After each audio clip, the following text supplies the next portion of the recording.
Monseñor, bienvenido nuevamente y hablemos sobre cómo han sido esos diálogos, ese contacto y esos protocolos que han presentado por parte de la Iglesia basados también en la conferencia episcopal para la reactivación de los templos católicos en la ciudad de Ibagué.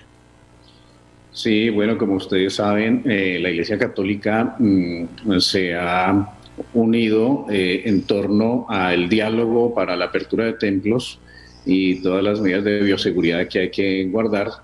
En cabeza pues de la Conferencia Episcopal Colombiana todavía existe un equipo de trabajo que ha estado en diálogo con el gobierno nacional, y de ahí se desprende un documento muy completo que son pues los protocolos que nosotros tenemos que, o nos comprometemos a vivir como Iglesia Católica. De modo que cuando estuvimos hablando con el señor alcalde, y ayer mismo también tuvimos una reunión muy interesante con el alcalde, los funcionarios de salud y un grupo nutrido de sacerdotes de la arquidiócesis, pues quedó claro que la alcaldía va a presentar vamos a hacer un solo documento entre todas las parroquias y toda la Iglesia Católica, un solo documento para apertura de templos. Eso quiere decir que todos los párrocos se comprometen a cuidar y a obedecer fielmente ese protocolo, que es muy, muy bien hecho, el que realizó la Conferencia Episcopal, y la alcaldía ya lo vio y lo revisó. Por supuesto, pues está de acuerdo, de modo que habrá un solo trámite para esa apertura, pero eso sí, cada párroco está sujeto a recibir la visita de la alcaldía para revisar que se están cumpliendo los protocolos cuando llegue el momento. En este momento, pues ya la alcaldía ha enviado al gobierno nacional toda esa documentación para que se nos indique cuándo será la apertura de los templos. Estamos a la espera ya de esa fecha. Monseñor, ¿cuáles son los principales aspectos que contemplan estos protocolos? ¿Son similares, son los mismos que se están siguiendo a nivel nacional? Pero digamos, ¿qué destacaría usted dentro de pues este documento que se ha presentado y que se ha analizado conjuntamente con la administración municipal?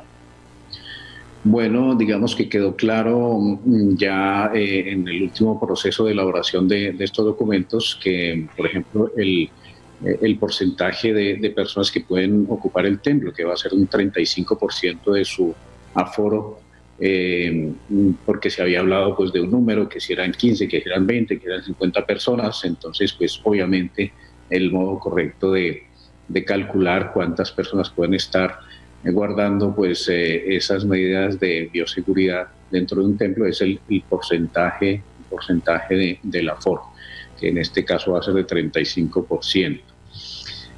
Luego, lo que tiene de especial el documento, a diferencia pues, de los otros, lo que tiene de específico pues, es algunas medidas que tienen que guardar los sacerdotes ya en la celebración litúrgica. Por eso lo elaboró la Conferencia Episcopal, en donde se pide pues, unas ciertas medidas de parte del sacerdote a la hora de hacer pues, los gestos litúrgicos, a la hora de dar la comunión.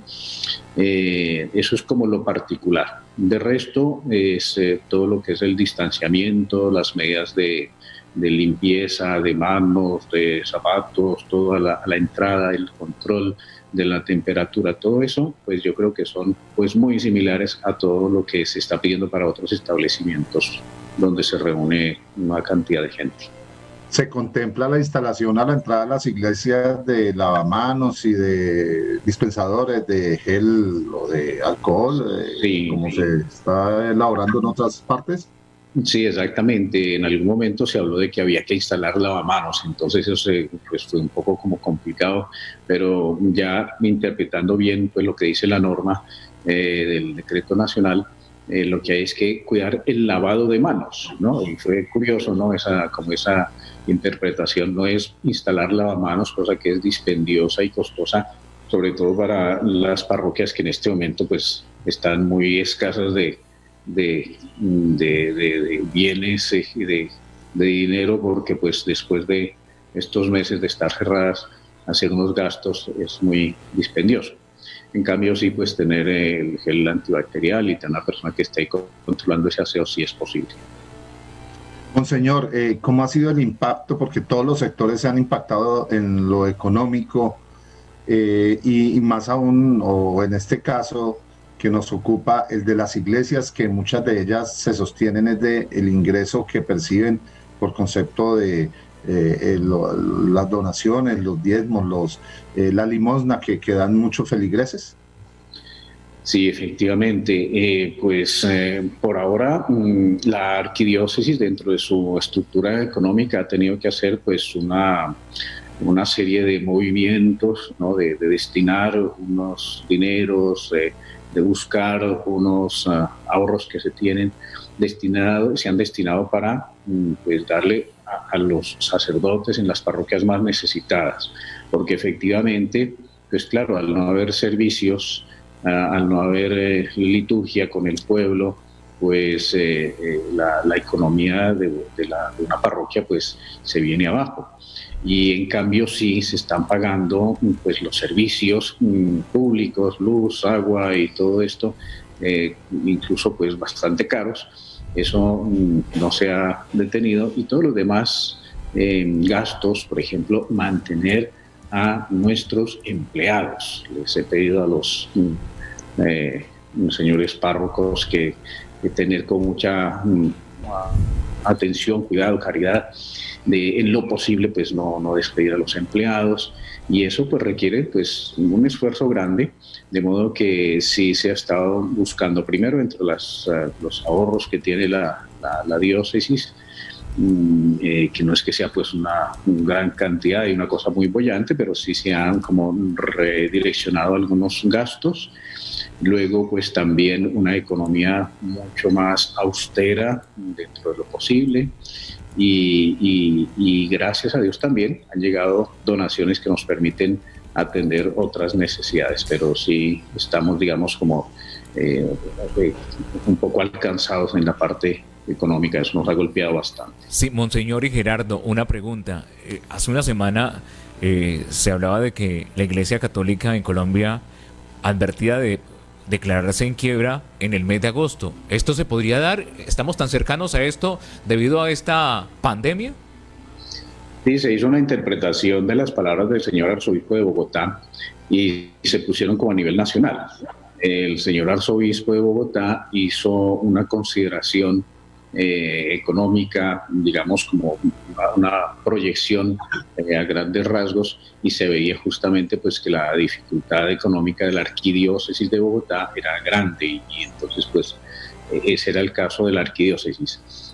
Cada diócesis tiene su economía y su modo de manejarla, y gracias a Dios pues en Ibagué no estaríamos tan alcanzados, digámoslo así, pero sí, obviamente, cada día que pasa pues se va dificultando más nuestra economía. No podemos decir que para agosto estemos en quiebra, no podemos decir que la situación sea tan grave y tan aguda, pero sí es difícil, y a medida que pasa el tiempo pues se va haciendo más difícil.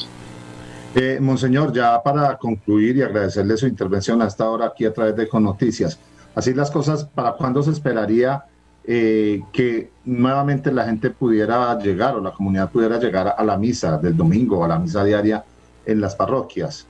Y esto no contempla por ahora los temas exequiales, ¿cierto? Primero, ¿cuándo será? Estamos todos a la espera. Ya, como digo, en nuestra reunión de ayer con el alcalde, pues nos decía que ya esa documentación se encuentra en Bogotá. Es cuestión de días que allá pues resuelvan y nos respondan, y ya veremos entonces en qué fecha es, pues en los próximos días. Otra cosa es que también hay que tener en cuenta que pues se dé el permiso y luego que la parroquia esté lista, ¿no? Estamos en esa campaña de que en todas las parroquias esté todo listo, con toda la demarcación y todas las medidas de bioseguridad. Eso es importante. De modo que pues nos darán una fecha ya en los próximos días, y cada parroquia, en la medida en que ya esté con todos los requisitos cumplidos, podrá ir abriendo al servicio de los fieles. Y el tema exequial, pues digamos que cuando ya se da ese porcentaje de aforo de presencia de fieles dentro de los templos, pues ya se podrá atender en los templos.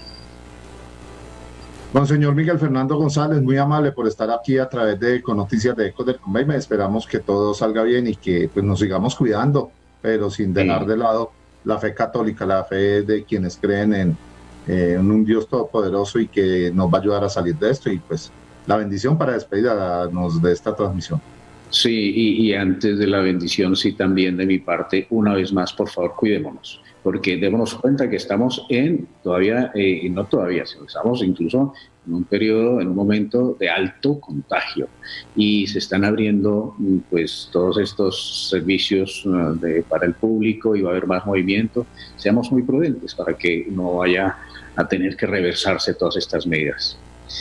Y con mucho gusto, pues les doy la bendición a todos los oyentes, que Dios misericordioso los bendiga y los acompañe siempre y los proteja de todo mal, en el nombre del Padre, y del Hijo, y del Espíritu Santo. Amén.